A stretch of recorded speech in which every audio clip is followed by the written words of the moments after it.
caused by them. Not jellyfish, not dolphins, not coral. No one decided in 1790 to wreck the planet by emitting carbon dioxide and related gases, though.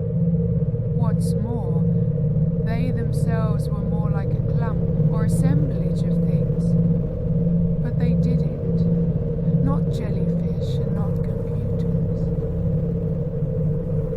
They did it with the aid of beings that they treated as prostheses, engines, factories, cows and computers.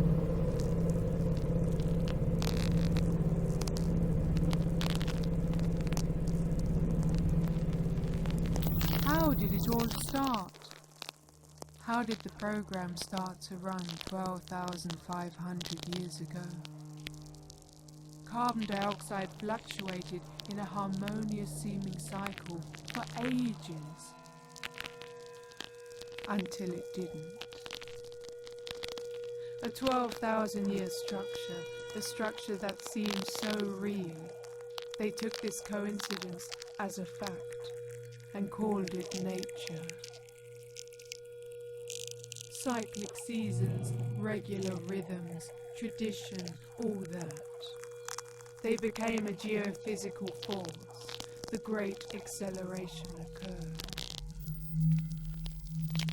Then came the dark days, when only headstrong souls kept the sacred flame, in the bare certainty that it must continue to burn.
Everything we've received so far has been confusing or incomprehensible.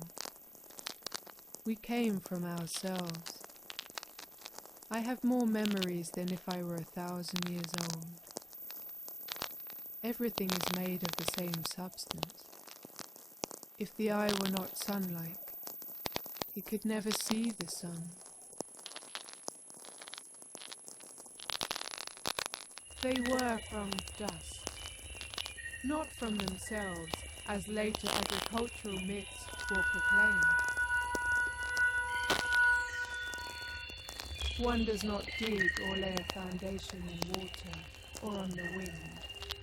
Our metaphysics and metaphorics are of the solid. The world is solid. Earth was solid and heaven was as well. Their faces were drawn in the sand, eventually wiped away by the waves.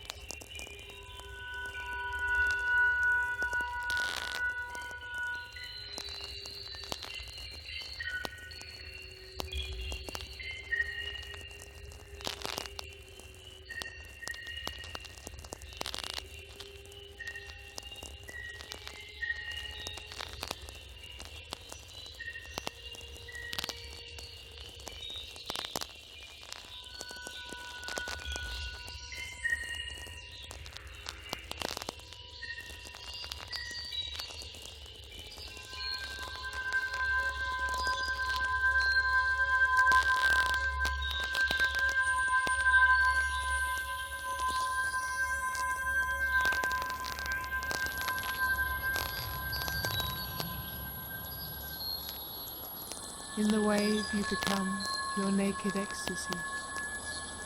The breaking of the wave cannot explain the whole sea. There are no new waves, only the ocean. Clumps of cells start living together as units in the sea. Living water. Evidently the ocean responded to our heavy radiation with something else. It probed our minds and extracted something like islands of memory. The sea is the original home of the mind.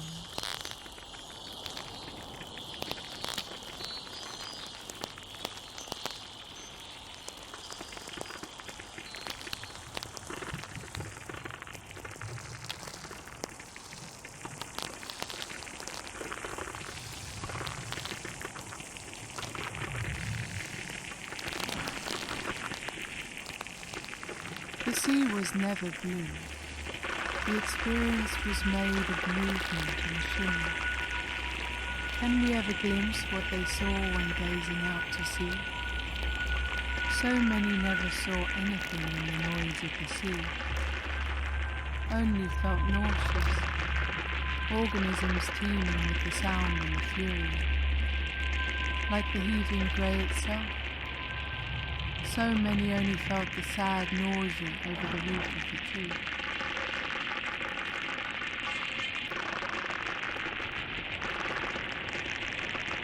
There, precisely, is the origin.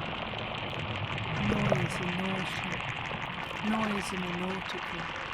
We never hear background noise so well as we do at the seaside. That murmuring, it may well be the ground of our being.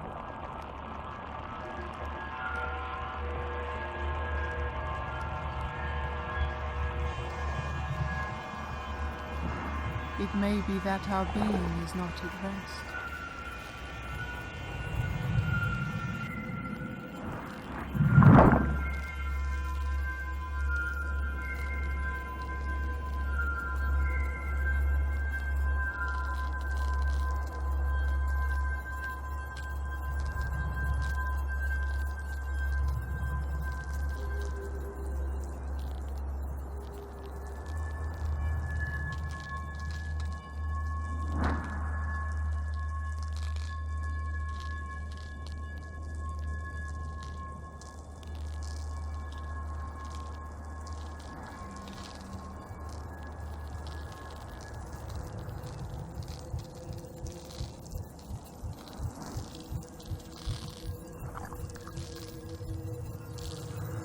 We are bathed in noise. Noise is always there to invent new music and new harmony. The nautical murmur, the raucous, anarchic, noisy, variegated, tiger-striped, zebra streaks jumbled up, mixed up multiple, crisscrossed by myriad colours and myriad shades, is possibility itself. The background noise is permanent. It is the ground of the world, the backdrop of the universe, the background of being. Maybe.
whistles and crashes, breaths, blasts, grinding blows, chains and beats, cracklings and sounds, growling and waves, moans that die away.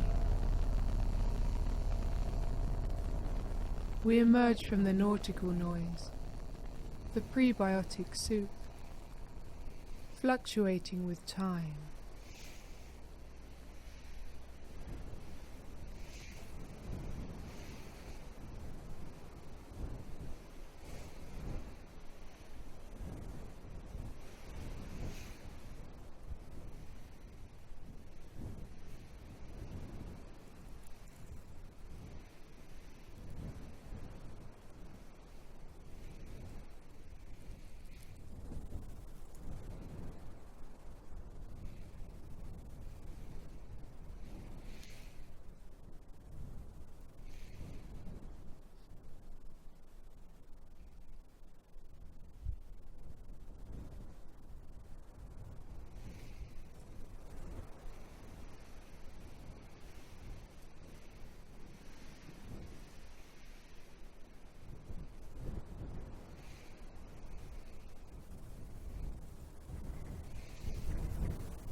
Very interesting things happen to thinking, as if reason could shrink-wrap the universe. The simple becomes double. I was formed by nature to be a mathematically curious entity, not one, but half of two. The word individual, it seems ordinary enough. Only, why is it a word modified by a prefix?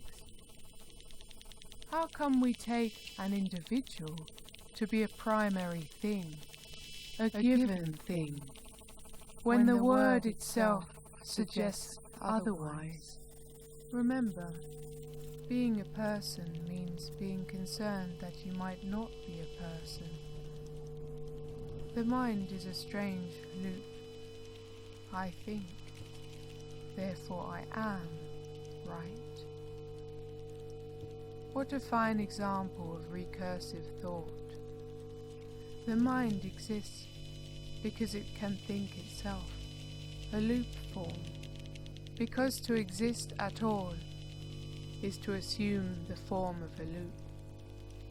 We create our existence every time, out of nothing, by self-reflection. Nothing really exists. Right. Reality exists in the realm of ideas. Then again, matter could be a passive non-substance that only becomes reality by thought. Thought creates the world and then says, I didn't do it. We could decide that there is no imagination, that we are totally conditioned. Now, that the only thing that does not seem to matter anymore is matter.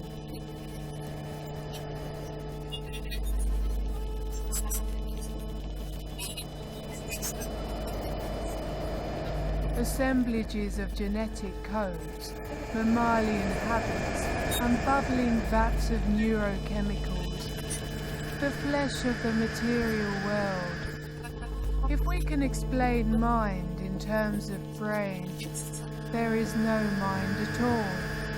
The mind is a pure illusion. Maybe the mind isn't even an emergent property of a brain. A mythical concept until this morning.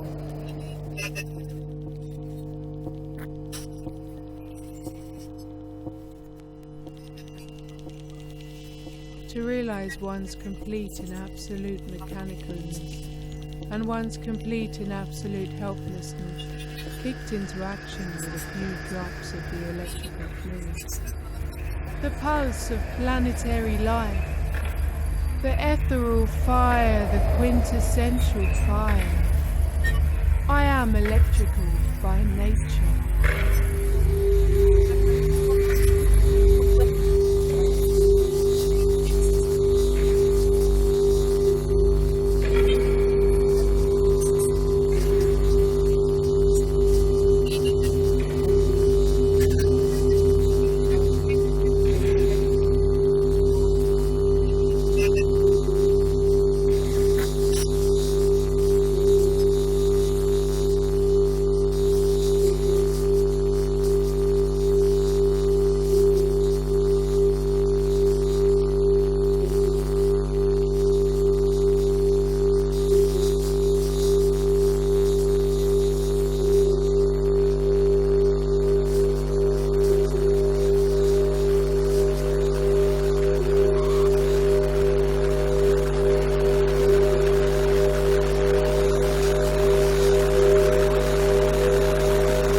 One, zero, one, zero, zero, one. Someone. I'll begin again, slowly. It is from zero, in zero, that the true movement of being begins. I'm not just a me, I'm also a we. To be a one at all, one must be a many, more like a flame than a stone.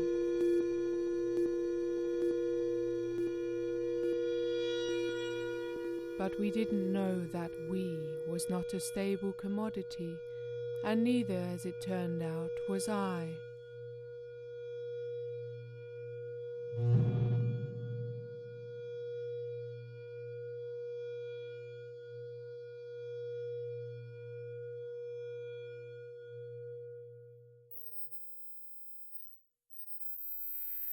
Perhaps it is our fate to exploit the sublime for the banal.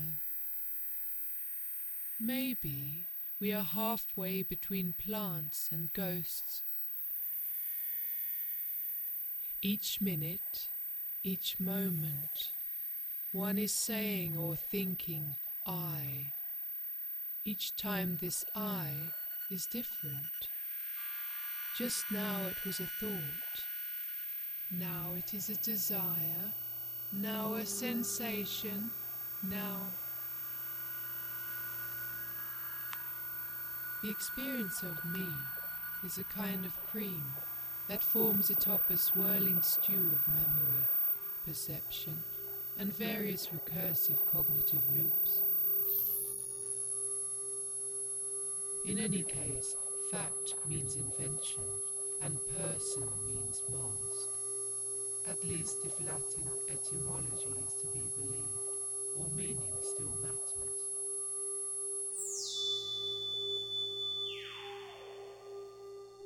Neurons are dancing like waves, river and ocean. so we drown, believing that to drown is to swim. Oceans have mermaids, all that shit. And we have a sea of silicone. See? Sure, it's just a tailored hallucination we all agree to have. But anybody who jacks in knows it's a whole universe.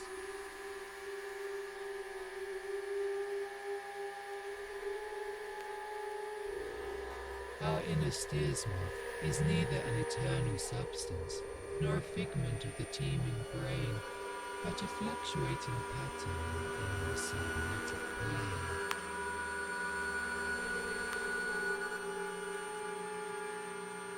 At the time this code was written, it became clear that the age of the individual had passed. A vast webwork of collective intelligence within which we are at once on our own and one with the immense ecology of a conscious cosmos. There are always holes in holism, a dying brain and a whole heap of chaos. We have to honor our errors. In order to function, we must be capable of talking nonsense.